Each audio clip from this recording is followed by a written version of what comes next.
We'll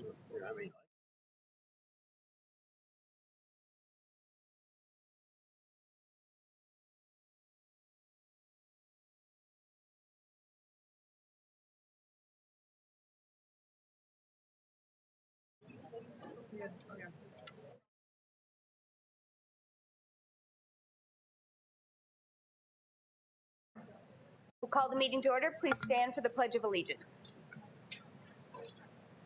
I pledge allegiance to the flag of the United States of America and to the republic for which it stands, one nation, under God, indivisible, with liberty and justice for all. I'm going to take a point of executive privilege and have Dr. Stavum introduce some guests that we have. Yeah, I just wanted to notice we have this large group over here of people who I said they either don't have anything better to do on Monday night or it must be for a class, but we want to welcome the University of Sioux Falls nursing students. So welcome to all of you. And I think most of you said are seniors this year. So congratulations on that. I said great time to be a nurse, shouldn't need too much trouble to get a job. So thanks for being here and enjoy the meeting. Thank you. Move on to approval of the minutes of the meeting held March 14th. Do I have a motion to approve? So moved. Second. I have a motion and a second. All those in favor signify by saying aye. Aye. Aye. Opposed, same sign. I should notify the public as well that Board Member Parker is joining us via Zoom. So if any votes are needed we'll take a roll call on those items. So she's participating via Zoom. We don't have anybody addressing the board tonight, it looks like. So we'll move on to approval of the agenda. Do I have a motion to approve? So moved. Second. A motion second. All those in favor signify by saying aye. Aye. Aye. Opposed, same sign. That carries. On to the good news report, and Deanne is going to introduce our website. Good evening. We have a small contingent here with us, but I'm not going to stand at the podium by myself tonight. So joining me is Emmett McBride, Megan Daly, and Michael Perrion. And we have been working hard on getting a new website up and running. So we're going to kind of take you through, show you a few features and just let you know a little bit about the process. So of course, as you know, one of our high district priorities is community engagement. And with that, our website and our app are very critical pieces of that communication, where our families can come for any information they're looking for.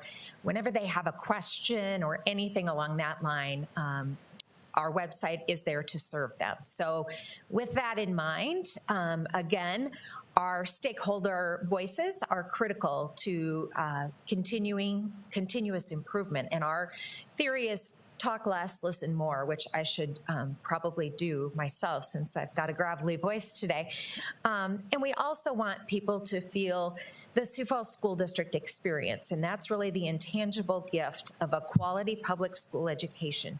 So we want people from the moment they come in contact with us, whether that be a preschool child all the way to their graduating event and celebration, we strive to exceed expectations. We want to be there and serve our students, our families, our greater community, and our partners as well.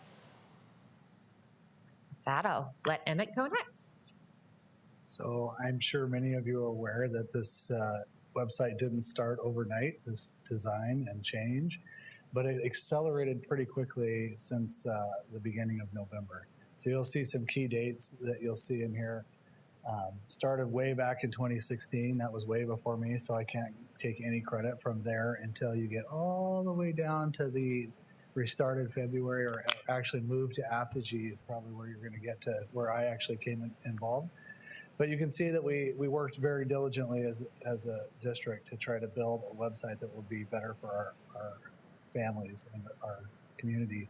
And as we went through that, we took into a lot of information into account, and that took all of that information and gathering. And then we were able to partner with Apogee, and that really kicked off an accelerated plan. So, but between the collaboration between IT, communications, and Apogee, you can see that quite a bit of stuff happened in a very short order.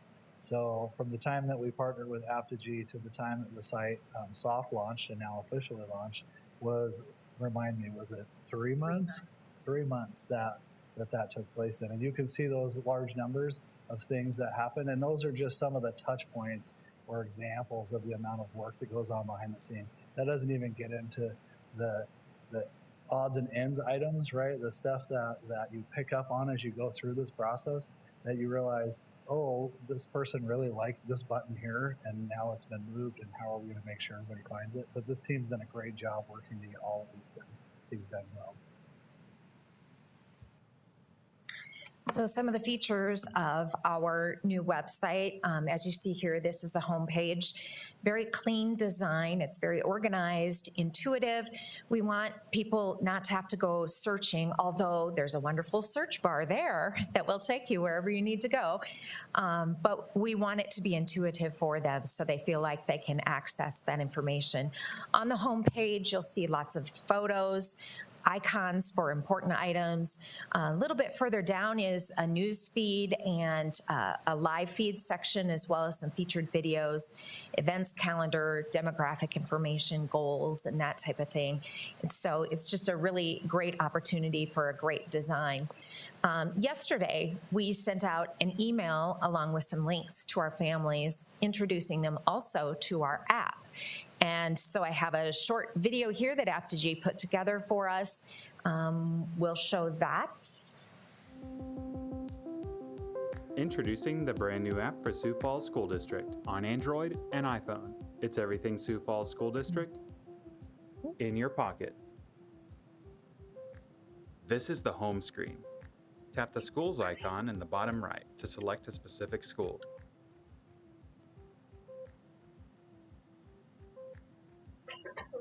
And I'm creating Tap the problems. three horizontal lines in the bottom left to see all the menu items. To turn on push notifications, tap Settings and select Push Notifications. The Events section shows a list of events throughout the school. You can use this button to add an event to your calendar, or tap here to share the event with friends and family.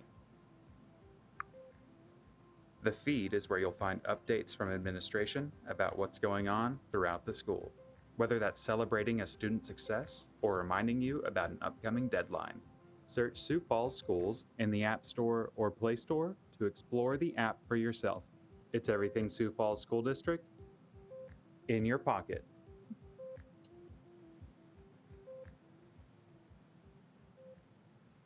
And I apologize that I couldn't get that to go full screen, but that was my intention there. So stop that. Or not. Introducing the Moving on. So how do we populate all of these great features, a live feed, a news feed, photos for our home site that are inviting and encouraging people to come back to find out what's new? Well, the district then created, along with these team members here, we sat in a room and said, we're going to figure this out until we have something to work from. So we created an opportunity for web content creators. The platform that Aptigee uses is called ThrillShare. And our web content creators, one from each building, are responsible for going out into their building, finding the great things that are happening in the classrooms, in the lunchroom, wherever they may be, just to take a photo or to write up a news story about something that's happening so that our families can have a more direct connection to what's happening in each one of our school buildings. So we trained our first cohort. We brought on 9 schools initially. Those 9 schools are trained. They're already contributing to the live feed section and news feed section of their specific page. We just last week introduced 15 new schools in our second cohort, and we trained them. I heard from 2 of them today saying, this is so easy. It's so fun to be able to showcase what's happening in our buildings. And a couple of things they did couple of buildings had bingo night this past weekend. Another had a new staff member that was joining, an EA, and so they used the live feed to introduce that person to families who are at that particular school. So great uses, and I know we'll continue to see that use expand as well. And then our third cohort, we will bring on the week of April 11th and get them rolling as well. And then we will have web content creators in every one of our buildings. The expectation for those folks is that at the elementary level, they will post a minimum of 3 times a week, at the middle school 4 times, and at the high school 5 different times. And that really, many more things are happening at the middle and high schools where you have athletics and just a variety of other activities that might provide for an opportunity to showcase those types of things. And I think I just took Emmett's slide, but with that, see, I should be quiet, right? With that, we're going to introduce Adam Heineman. He's joining us via Zoom. And here we go. We'll put you full screen, Adam. Do you want to just talk briefly, and remember to take off your muted mic, talk briefly about your relationship and the relationship we've established in very short order here with Apogee. Oh, thank you so much, Deanne. Good evening. My name's Adam Heineman, as she mentioned, and also here from Apogee, I have Amy Charpentier. I led the Sioux Falls onboarding team here from Apogee, and my team and I would just really love to thank everyone who's made this large undertaking a reality. We had a tight partnership implementing, took about half the normal time line that a district your size would normally take us, and this would really not have been possible without the tight partnership that the 21 members that we contributed, as you have seen, as well as the 8+ members of the staff and the countless others from Sioux Falls have really truly made us feel like a part of your team and created a really winning partnership. We're super excited to continue, and we really can't wait to continue serving the needs of your community. Adam has been a rock star, as has Amy behind the scene, taking every single one of our questions and making it not sound like it was a strange question to be asked. In addition, of course, Megan and Michael speak a language that I don't speak, and that's computer. And so they have really dug in and helped us create a great tool for our community to enjoy as well. Moving on in the presentation then.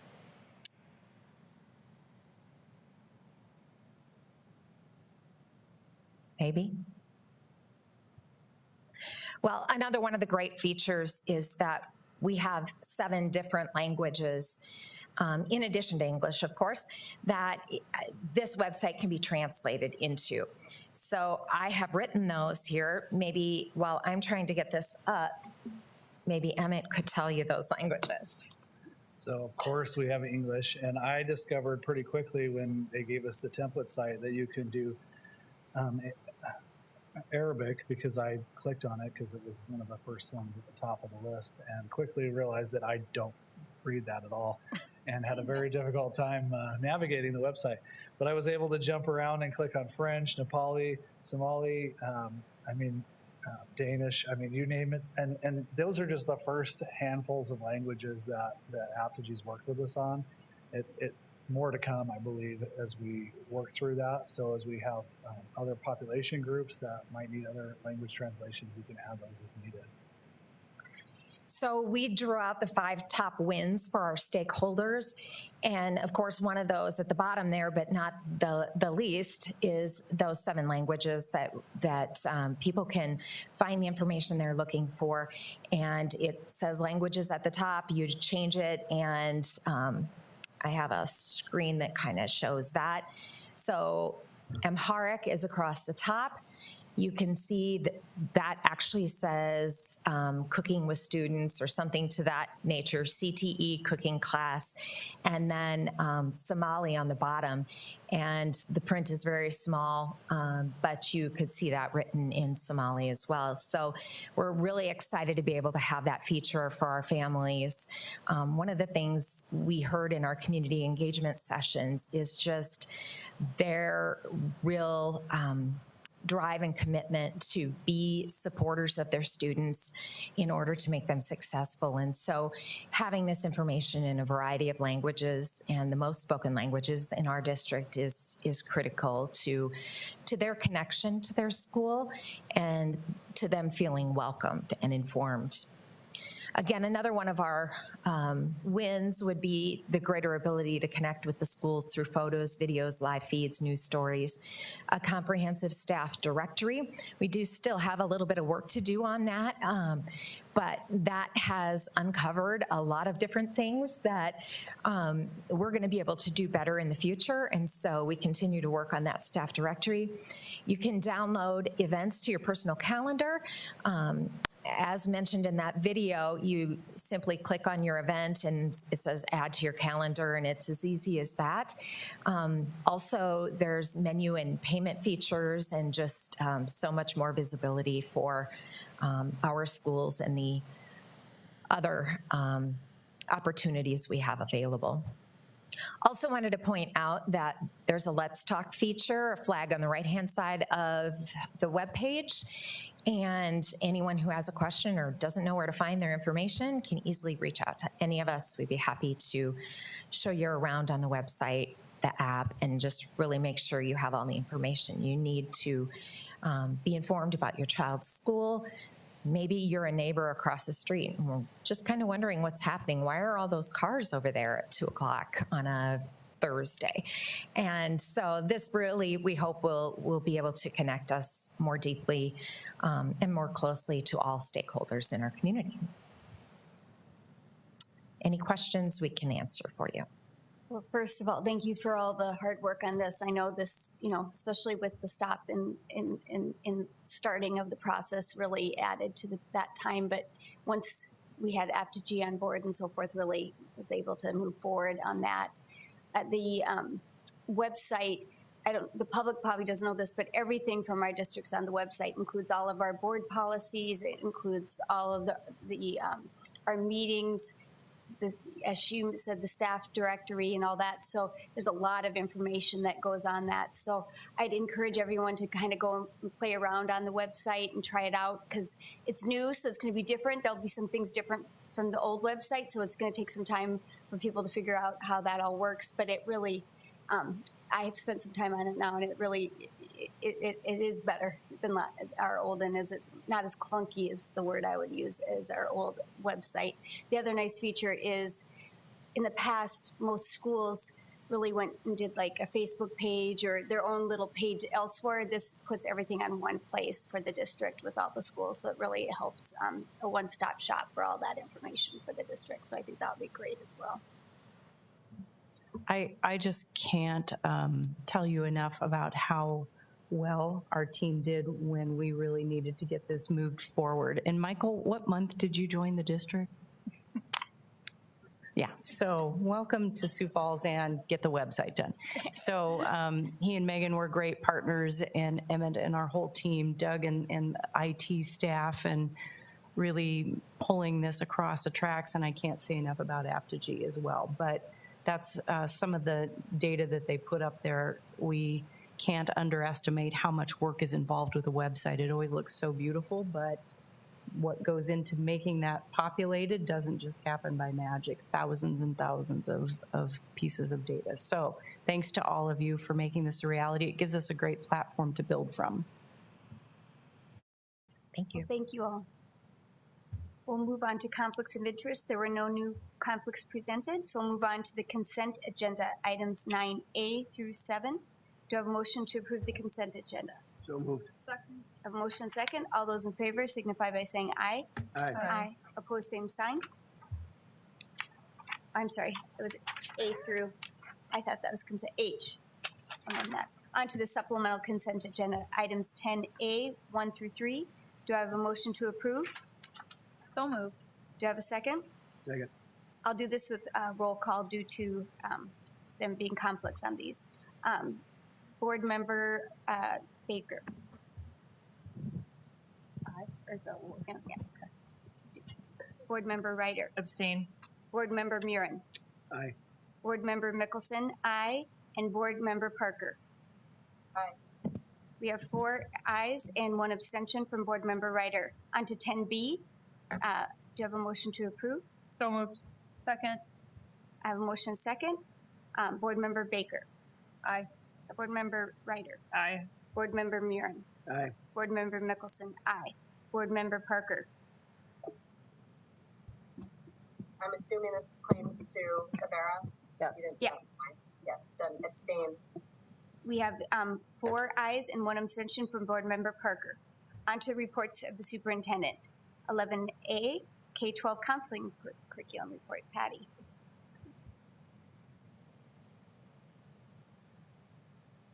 While you get set up, Patty, I will tell the board that we started our day with counseling today too, with Dan Fisher at Discovery Elementary receiving an award. And would you clarify, so I don't screw up the name of the award, Patty? It was a statewide award.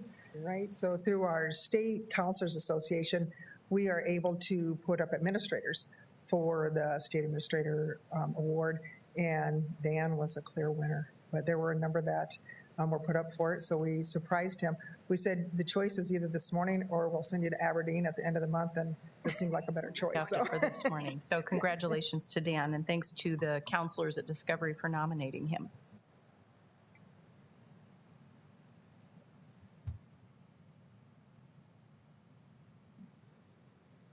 All right, get up and going. All right, well, I am Patty Lake Torbett. I am coordinator for Student Support Services and Office of Indian Education. Tonight, I'm here to talk to you about just one portion of my job, and that is the counseling program. We're actually going to get to the counseling curriculum, but also wanted to expand it a little bit and talk about the counseling program. Tonight, when we are talking about the curriculum, what we are excited about is that we fit very nicely into the district priority areas of both academic success and well-being. So the counseling program first. A comprehensive school counseling program is an important part of the educational system that ensures schools provide academic support and social emotional support to students. Parents are their child's first teachers and as we best. have up on the board here, says a comprehensive school counseling program is based on data-informed decision-making delivered to all students, and it supports improved student achievement, attendance, and discipline. What we'd like to highlight, especially tonight when we talk about curriculum, is that it's for all students. When you have a comprehensive program, then you're taking success and achievement for all students and developing it into a path for lifelong success. The comprehensive school counseling program includes indirect and direct delivery of services. The indirect services include collaboration and consultation with families, staff, and community members that in turn may include making referrals to school and community resources. The direct services include counseling curriculum and counseling such as brief and group counseling. Tonight, again, we're going to be talking about the counseling curriculum that is aligned with American School Counselors Association, or our national association's student standards called Mindsets and Behaviors. The standards describe the knowledge and attitudes and skills that we believe students need to achieve academic success, college and career readiness, and social emotional development. You're going to hear those 3 quite a bit tonight. The Sioux Falls School District Counseling Curriculum will use these to calculate student growth using pre and post tests on our questions with lessons. It'll create sustaining strategies and build a counseling program to help students to reach their full potential. Now, to talk a little bit more about the curriculum. We've been waiting for this for a long time. The last time that we went through actually more of a thorough review was about 20 years ago. The 2001-2002 school year, we saw a group of high school counselors and English teachers that worked together to embed the curriculum into the English classes at the high school level. Fast forward then, or slowly go forward to 2014-15. During that time, we had a few changes to the high school curriculum, but the middle school counseling curriculum was moved into pro time, and it was focusing on academic study skills and career exploration. The elementary curriculum was aligned with counseling standards, the state standards, which are the same as the national standards, and offered opportunity to be a little bit flexible, meaning whatever that school building's needs were, that's where we saw the lesson plans going. The current counseling curriculum began its study in the fall of 2020 with a steering committee consisting of 23 members, including parents and administrators, counselors, community members, and this is what we reviewed. We started with looking at national and state standards. We looked at best practices in counseling across the nation. We discussed the key practices and key elements of a K-12 counseling curriculum. And in the end of that year, we developed a mission, vision, and goal statements.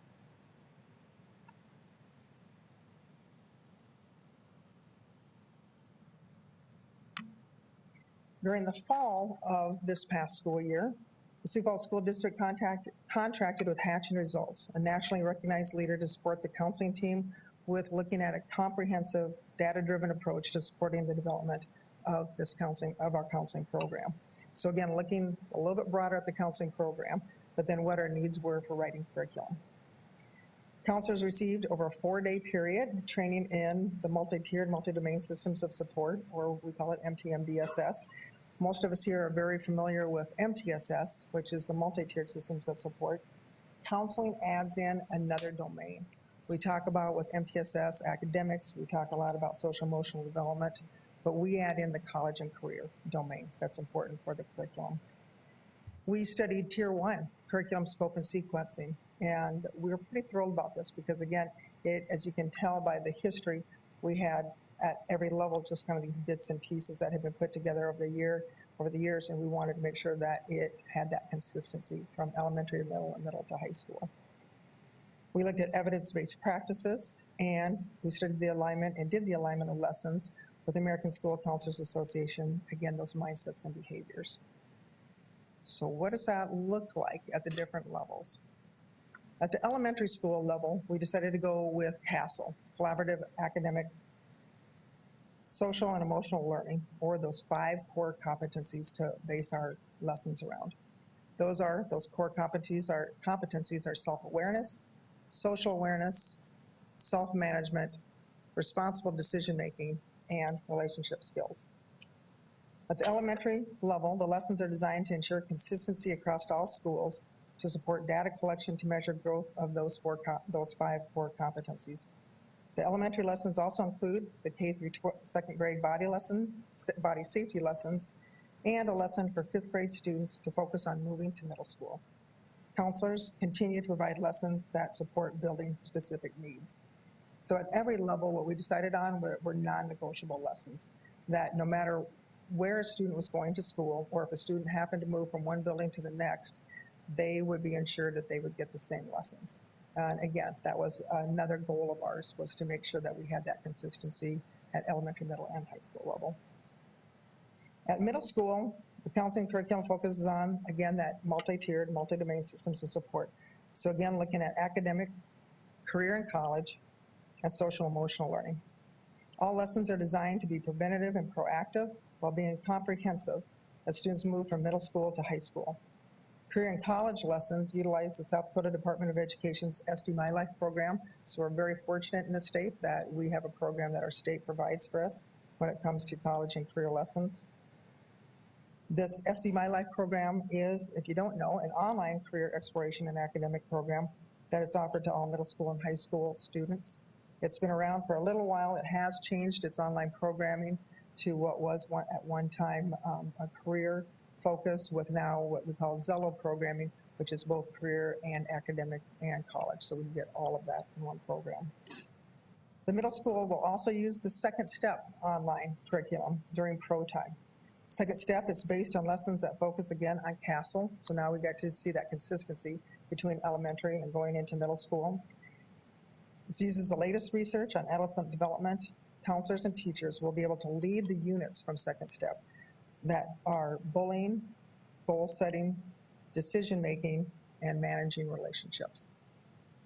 At the high school level, and I just continued on with that there because it again is that multi-tiered, multi-domain systems of support, looking at academic lessons, career and college, and again, social emotional learning. A 2-week suicide prevention awareness campaign for all grades in the high school. We begin each school year, followed with classroom lessons on career and post-secondary planning.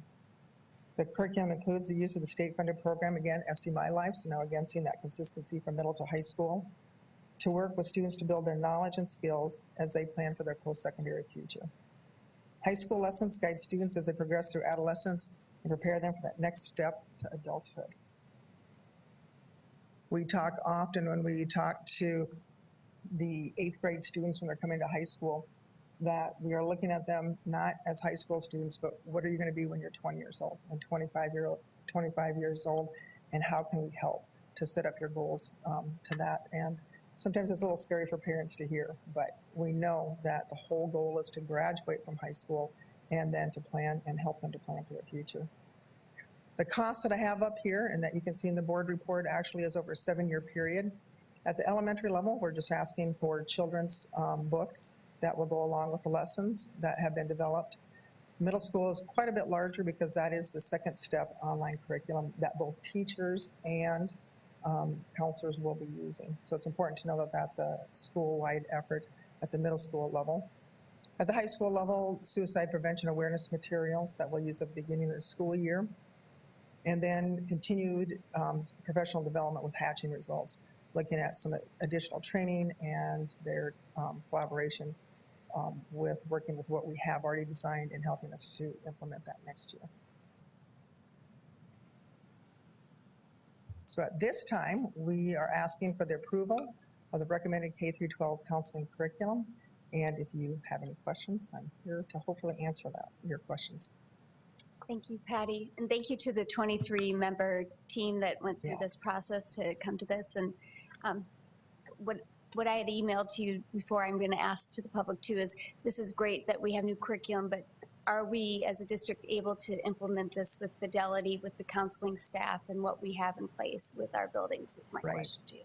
You know, we're pretty fortunate in that we did add 7 counselors this past year with the opening of Jefferson High School and then Rifle Middle School. We also will add another school counselor at Jefferson High School as they increase in their size so that we have that full 6 counselors at each one of our high schools. So very fortunate about that. We're also hoping that after talking about budget this week that we might be able to have a K-12 career development counselor that will help out, especially at that elementary level and into the middle school. We believe that's an important piece that will assist us with looking at all our programming at the CTE Academy and aligning that so that students know earlier on what's available to them. So with that being said, we're pretty fortunate. You're asking a school counselor, do we need more school counselors? That's a pretty easy one for me, but may not be easy for the school district. We want to be preventative. We want to have that Tier 1 curriculum, and we want to do it with fidelity. What could prevent us from doing it with fidelity, and we'll find that out next year. That's why putting this curriculum into place is so important, because not only are we going to see what the data says about our lessons, but also were we able to get in. What could prevent us from doing that is that at some levels, we do still have counselors that, again, being team players and want to work with everyone, but there are certain duties that are assigned to them that may not play very nicely with that. We have school counselors that are doing testing and providing the guidance for that testing, which for a few of them can take quite a few weeks to do and takes them out of that Tier 1 work. We have been, as I think many people know, probably putting out a lot of fires and helping with a lot of behaviors. We have wonderful administrative teams and behavior teams that are helping out with that within the schools, but when additional help is needed, it's the school counselor I'll be called in to do that. Some of our schools, a little bit more so than others, have been asking their school counselor to do more and more of that work. And then probably larger, but maybe much larger than any of us here, is what we need from the community.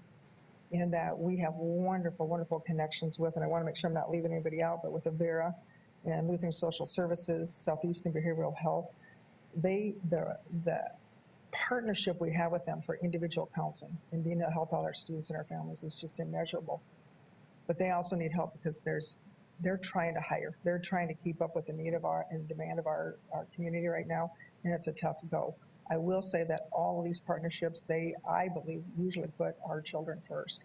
So with that being said, we know they need support and they need help because we keep asking them for more help and more assistance. And every single time they're pulling through for us. So to your answer, yes, we're getting more counselors and we absolutely love that. And there probably are some things that we can do within the system to make sure that our curriculum is put into place. So again, we can do that preventative work. So hopefully in the future, we're going to see where we're not putting out so many fires. So. Will this curriculum be replacing I never say it right, but is it Olveus? Olveus Bowling, correct, school? right.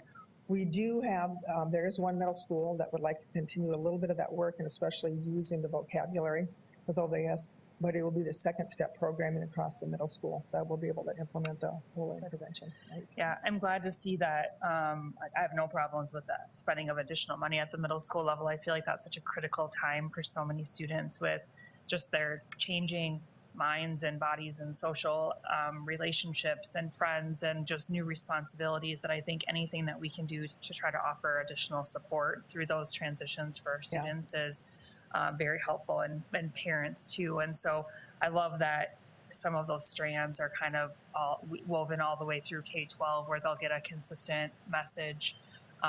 So I'm excited about this. I think we've talked many times in our one-on-ones about how we can try to get more, whether it's, one-on-one private counseling or whether there's small groups that we can do just because there is such a huge mental health need and some traumas and things in our students. And so this is a really great first step. And hopefully we can implement this, which will then pull some of those counselors back away from all those fires that are having to be put out. If we can get, some really strong curriculum and interventions and just being able to talk about these kinds of topics as a group and hopefully building some empathy among classmates and things like that too. So I'm excited to see the changes in this. How do you anticipate doing some of the data tracking and what the difference is that you'll see in whether this is working or not working, if that's a good way to put it? I think the biggest piece is the pre and post testing that we have with each one of our lessons. So any lesson that's implemented that are the non-negotiables through what we're asking for tonight, have the pre and post tests. And so we will post those for ourselves to see so that at the elementary, middle school, and high school level, we have monthly meetings. And so then at those monthly meetings, besides ongoing training on the lessons, we'll also take a look at that data and see where it's at. The other thing that will help is that Hatching Results has said, we want to continue with you. They were very impressed with how much we got done this year, which made me a little bit worried, like how much do I press, especially those subgroups to write lessons. I was a little bit concerned about that because with everything else going on, counselors was like, nope, we need to get this done this year because we know we want to do implementation next year. Hatching Results, who works all across the nation, said by and far Sioux Falls did the best with keeping up and trying to get this on target. So again, that pre and post test, and then also looking at the data of what our school counselors, are they getting into the classroom and being able to do that. So, Thank you. Yep. How would we be able to use Dan and Discovery Elementary as a resource for other elementaries? I mean, just what they're doing out there seems so phenomenal. When they gave their mission report to the board a few weeks ago, it was exceptional. And if they're doing so well and getting recognized at the state level, a great resource. And what are we doing at the other elementaries to incorporate some of the learning we found at Discovery? Well, you know what, this actually right here, this did pull a lot together because I do think what was happening is that there was a lot of building needs that were being met, but that's what we were targeting as individual counselors in those elementary level. At that middle school and high school level where they have teams of counselors in the buildings, they were keeping each other on board with where should we be at, what should we be doing. But at the elementary level, being the only lone counselor in a building, sometimes it was tough to know, like, am I doing what I should be doing? And now we will have that to say, these are the non-negotiables. These are the lessons that we want all students to have. And that's just the curriculum. We're also looking at the overall counseling program. And like you said, what are some of our buildings doing that we can share? Because it worked in their building, why wouldn't it work in another building? A good example of that is the suicide prevention program. That was happening at all the buildings, but when we took a look at what Lincoln High School was doing, all of the counselors liked that. They liked that it was a two-week program to start the school year, but also just really was a program to say, kids look at other kids and care about each other. I mean, it really comes down to that, and make sure that if you need adult help, you're getting that adult help, and where can you get that? So you're on target with what you're talking about, but it's ongoing work. It's us meeting monthly. It's us talking about it all the time, pulling together more so the counseling program than just the curriculum. So, yeah. Any questions? Patty? Seeing none, do I have a motion to approve the counseling curriculum adoption report for K-12? So moved. Second. I have a motion and second. I'll do roll call since this is an approval, not just an acknowledgement. Board Member Baker. Aye. Board Member Ryder. Aye. Board Member Murin. Aye. Board Member Mickelson. Aye. Board Member Parker. Aye. We have 5 ayes. Thank you very much. All right, thank you. Move on to the 2022 legislative wrap-up. Todd B.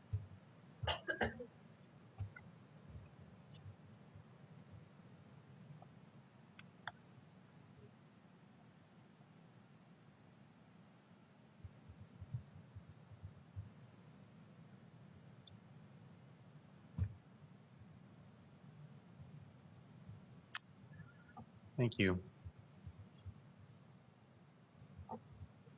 So FY22 is actually, I believe, over by now. It's veto day today. Yeah. And they didn't have a whole huge agenda, so I'm guessing it's over by now. But so this is kind of what's happened in the session. We always kind of look at the budget bill as one of the things, and then we look at some bills, key bills we watched. The target teacher salary, or the per pupil allocation, whichever you want to call it, increased by 6% this year. The formula had called for a 2.6% increase, and that's based on FY21 inflation. Year to date, FY22 average inflation is 7.1. So it was, the 6% was a lot higher than the formula called for, but the formula didn't call for enough, is how I would word that. Then we compare kind of the state aid increase to the rest of the general fund. The total general fund budget increased 8.7%. State aid we talked about. Total state aid funding went up 8.1 though, because there's growth in students, and sometimes the mismatch of the property tax year to the school fiscal year throws out a skew a little bit too, and they got to catch up and whatnot. So that went up 8.1%. The Medicaid agencies, DSS and DHS, went up 11.5%, and the rest of state government actually went up just 6.1%. The other third of state government. I mean, when you look at those things, state aid, Medicaid, and the rest of this budget is about a third between the three of them. So this is that. I jumped ahead a little bit in my speaking, but this is that. So state aid, we go back to FY17, which is the year after the half-cent increase, which kind of replaced the 8.6 half-cent sales tax increase, which kind of replaced the 8.6% cut we received way back in FY12. It was. So we're right on par right now with the state aid was 33.1% of the budget in 17. It's still 33.1% of the budget that was approved. The high in here, I think, was FY19, which was 33.7. So we're down a little bit from the high in this period, but we're back to where we were in the first half of the sales tax hit. The Medicaid agencies have grown just a little from 34.8 to 35%. The rest of state government is about a half down. And then there's the technical college funding, which I don't throw on here, but it's less than 2%. But that's state aid to those, so I don't count that as a state. Rest of state government, they're not in that. They're off their own, but I don't put them on that chart. So the budgeted increase since FY17, the targeted teacher salary has gone up 15% now, or the per pupil allocation, if you want to call it that. And it averages 2.4% annually, while the state personal services per FTE budget, which is always a good comparison, I think, has gone up 21.1% cumulative, and that's 3.2% per year. So You're kind of, you're looking at most of the general fund money goes to salaries and benefits. And so it's always a good comparison to also look at what the state's doing with its FTE. So the other education-related bills, we tracked 68 of them. We supported 7 and opposed 18 of those that we had a position on. Key bills were House Bill 1207 that had to do with special education open enrollment capacity restrictions on schools. We opposed that. That failed. I'm using the color we use on our bi-weekly update during the session. House Bill 1302 is the PRTF placement restrictions removed for students on IEPs. Basically, they can access these mental health students the same as all the kids who aren't on IEPs. That we actually pushed that bill and found a sponsor, and it passed and was signed. House Bill 1308 allows schools to provide signing bonuses to all employees. We actually advocated for that bill as well, and it got submitted, and that passed as well. House Bill 1330 we opposed. It was a 1% maximum property tax limitation. That failed. Senate Bill 59 we supported. It was the actual machinations of getting the 6% increase in the general state aid formula. So that passed, of course. The one we supported that failed this year was Senate Bill 198. It ended up to be a Juvenile Justice Reform Study Committee. Started out with a study committee and then repeal a year later the Juvenile Justice Act positions failed, passed both houses. They weren't the same. They went to a conference committee and it failed by one vote in the conference committee. They didn't appoint another one. By the way, though, they did, the E-board Did appoint passed one. the study committee, so it's going It's to going to happen anyway. Yep. It's not quite as strong as the original bill was, but we supported both versions of the bill and obviously support that as well. And finally, Senate Bill 210 established educational saving accounts for homeschool students. We opposed that, and that failed. All of those bills we opposed, those key bills, they didn't make it out of the committee of the House of Origin.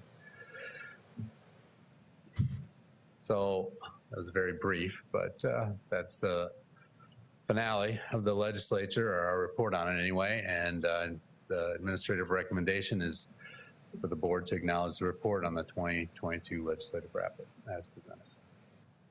This was an interesting year, so thank you to your team for keeping track. I think there were more bills than they've ever had, over 500 bills, of which close to 70 or so were educational, as you recognized, and right. And it moves quickly. So thank you for taking all that on and keeping us informed and helping us. Well, it involves a lot of people tracking those bills, so it's a team effort. Thank you. Do you have a motion to acknowledge the report on the 2022 legislation? So moved. Second. A motion and second. All those in favor signify by saying aye. Aye. Opposed, same sign. We're now moving into, going to seek a motion to move into executive session.